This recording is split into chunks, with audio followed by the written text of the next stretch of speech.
Hey guys, what's up? It's Ripe again. In today's video, an entitled HOA Karen pretended to be a police officer inside the homeowner association neighborhood to give out fines and demand authority. She was jealous of my classic car and confiscated it. Here is what happened. Subscribe to Ripe on YouTube and hit the bell to turn on notifications.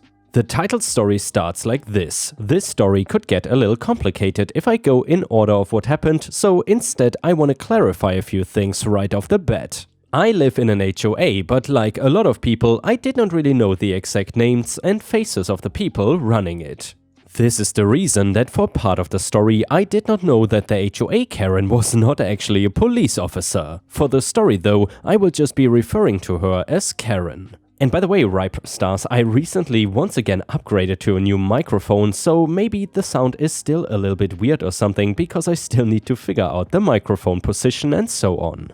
Either way, I hope that clears things up and makes the story a little clearer as I go through it. I cannot say that I have many things that I am proud of that I own. Possessions are not a huge deal to me, but there is one huge exception, and that is my car. I own a 1968 Ford Mustang GT 390, and that car is my pride and joy.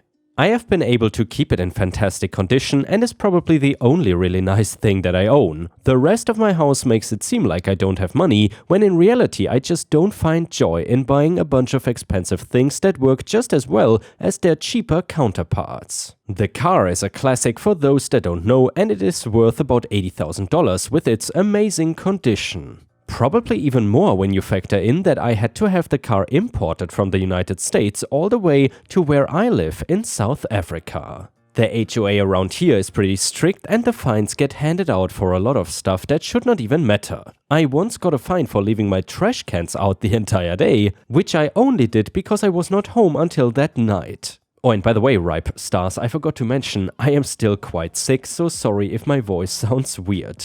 Either way, they were not blocking anything, they were just on the grass on my property edge. Of course, they needed somebody to enforce and hand out fines to people, and that was where Karen came in. Like I said before, I thought she was a police officer that was working with the HOA and keeping the neighborhood in accordance with the laws. I had seen her around and she had a uniform and badge, so I really thought she was legitimate. Even as an officer, we all thought she was a major Karen with the way she acted and always seemed to show up at the worst times. If you thought you could go against the bylaws even for just a minute, she would somehow just know and show up to give out fines. Everybody hated it, but nobody was going to argue with an officer and risk getting in trouble with the law. An HOA fine is one thing, but nobody wants to get an actual ticket from the police or even getting arrested. One day though, she was on my property and I noticed that she was staring at my car. I did not know what to make of it until I went over, and before I could even say hello, she started talking to me. Karen, I'm going to have to confiscate this car. Me, why? Is there something wrong with it? I was genuinely confused and did not want the one good thing I had taken away from me. Karen, we believe that this car does not have the proper papers to be in this country. You can hand over the keys to me, or I can get a tow truck here and have it dragged to the impound. I was dumb and gave her the keys, not wanting to get into any legal trouble. I was also given an HOA fine for the car that did not make any sense. I wanted to fight this ticket and decided that since there was an HOA meeting a couple days from then, I would go and attend. This is when I found out that Karen was not a police officer, but instead the HOA president and just posed as one to give out easy fines. I was furious and called her out in front of everybody at the meeting. She told me that I could not just use slander to get out of my fines and was kicked out for disturbing the peace of the meeting. Fine, I was going to get my revenge another way. Since my neighbors also hated Karen, I let them know that I found out who she really was and that she was just faking to be a police officer in order to intimidate us and get what she wanted. This also meant that my car had no legal issues, she just wanted to take it from me. We made a plan that my neighbor was going to intentionally break HOA rules in order to get her over to his house and then fine him. I was gonna film it from my yard because if she saw me, she would know that I already knew she was not official. Anyway, the bait worked and my neighbor asked her things like if she was part of the local police department, and she said yes. We had her red-handed and the only thing left to do was now to call the police on her for what she had done. Even putting aside that she had basically stolen my car, it's a crime here like in most countries to impersonate a police officer. We showed them what she was doing and they easily confirmed that Karen was in no way, shape or form a police officer, and when I told them what she did with my car, they said that since it was over a certain value, she was going to get charged even worse. They came to arrest her and she was actually still roaming around the neighborhood in her fake uniform and trying to get into everybody else's business. When the police got a hold of her, she started yelling that she is allowed to have a uniform because she is the head of the HOA and her job is to protect the people.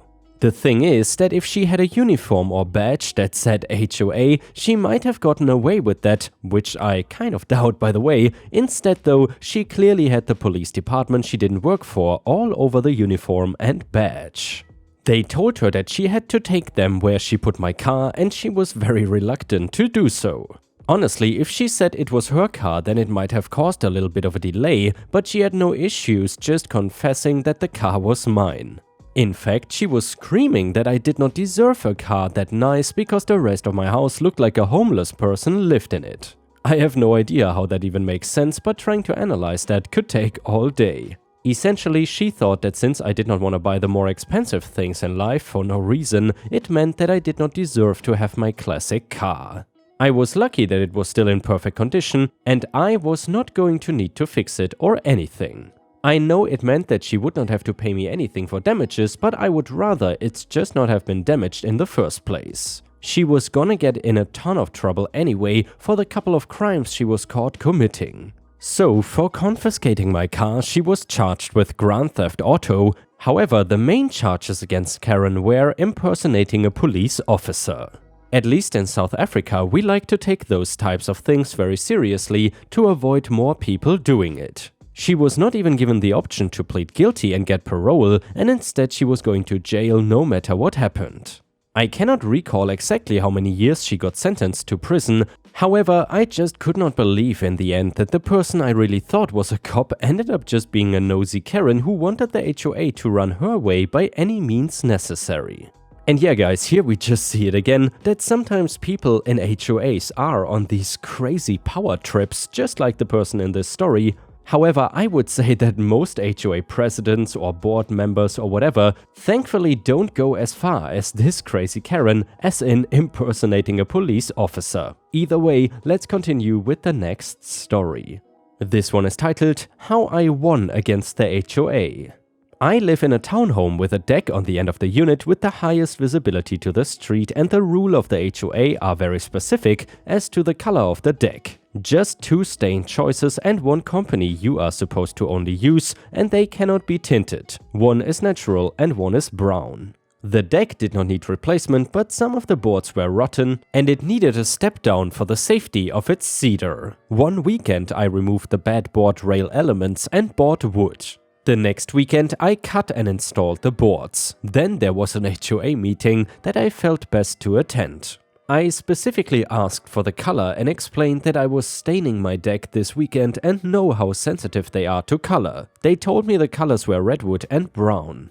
Well, brown sucks and the wood was cedar, so I went with redwood. When you first lay a stain down, it is bright. So now I had a repaired bright red deck. It looks like I slaughtered animals on, it is highly visible, and I spoke with many of the community walking their dogs while I worked. Everyone was very receptive to the deck repair, but once the stain went on, everybody told me it was the wrong color.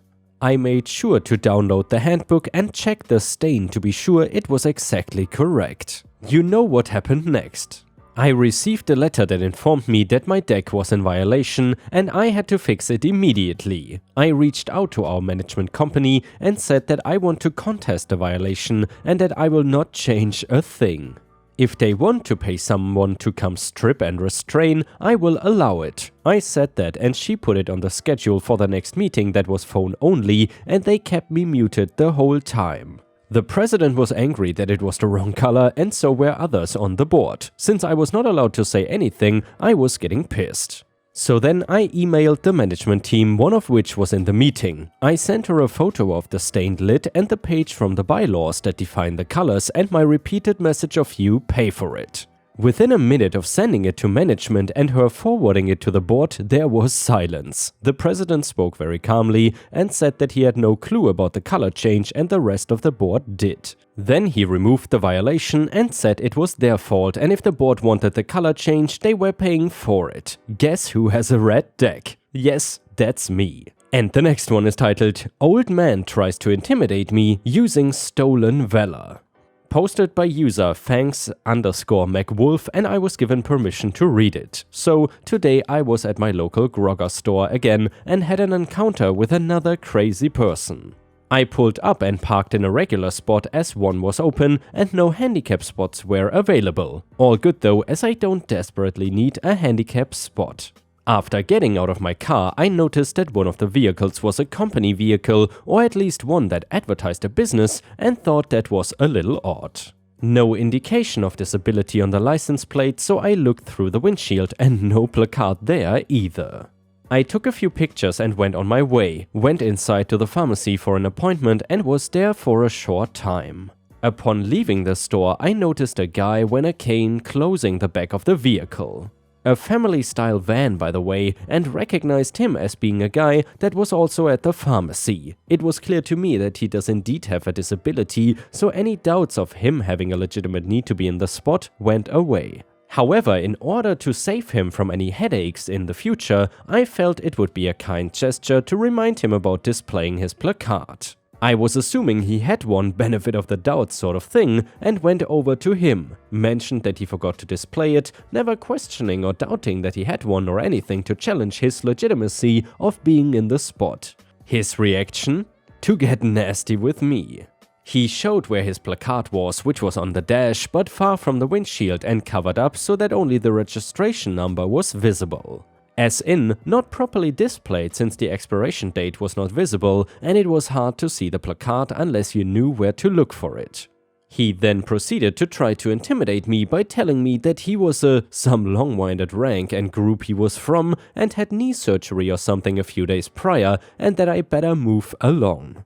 One of those, "I'm gonna beat the freak out of you if you don't walk away with my tail tucked between my legs." I said repeatedly, "Excuse you?" as he tried to repeat his ignorant comments a few more times. He tried to say that I need to mind my own business, to which I said that it is my business since I have a placard too. Even if I didn't, if someone is illegally parked, it's my business as a citizen to report such violations, so that entitled people learn that they are not above the law. I usually don't call the police since it is often a waste of effort to try, but it's still everyone's business as it can cause a domino effect of inconvenience. But anyway, I digress. I mentioned that he did not have his placard placed properly and then turned to head towards my vehicle. That is when he asked what vehicle I was driving, because he was gonna have some MPs come and arrest me for harassing him. Bullsnot, and I figured that I would play his little game.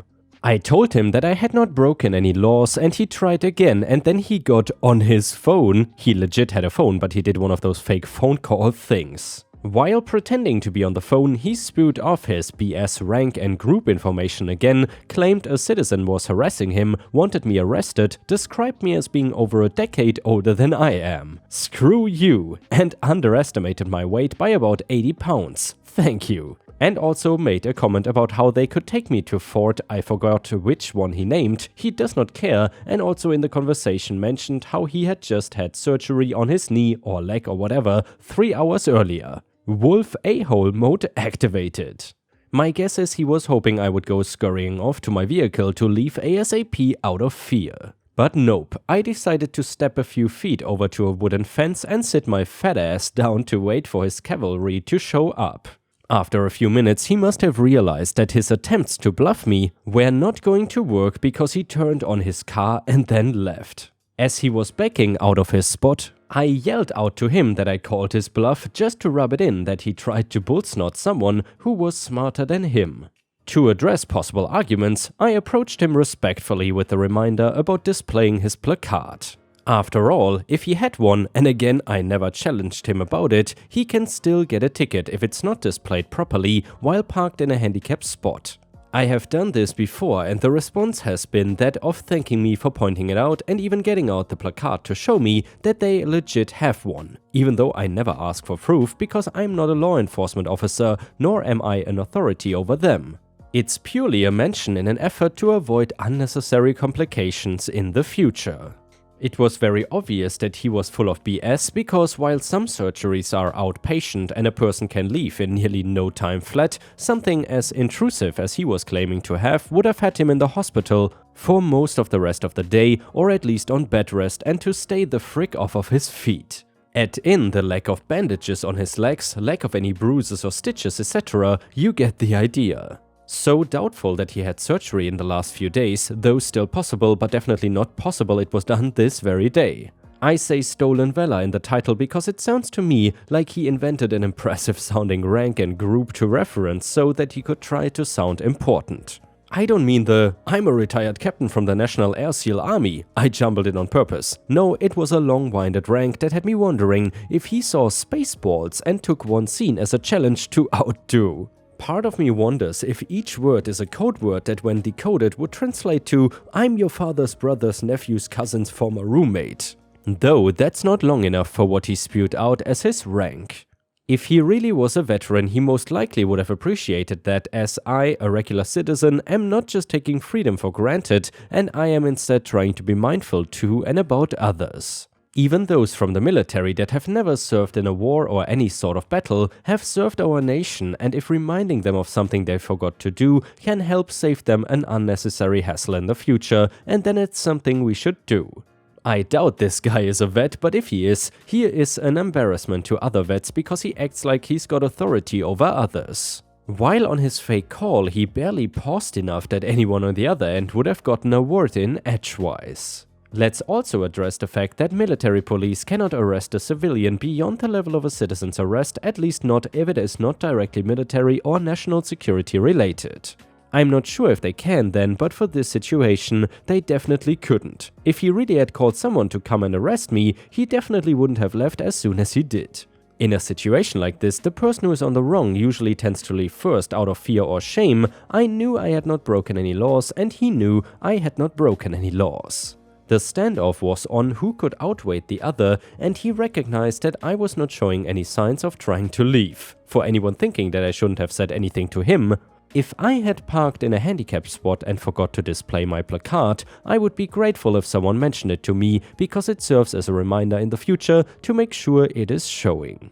Otherwise, I might get in and drive off without thinking about it and forget it again. And yes, I initially thought maybe it was someone who shouldn't have been parked there, but when I saw signs that it was someone who obviously deserved access to that spot, I just wanted to give them a reminder to help them out.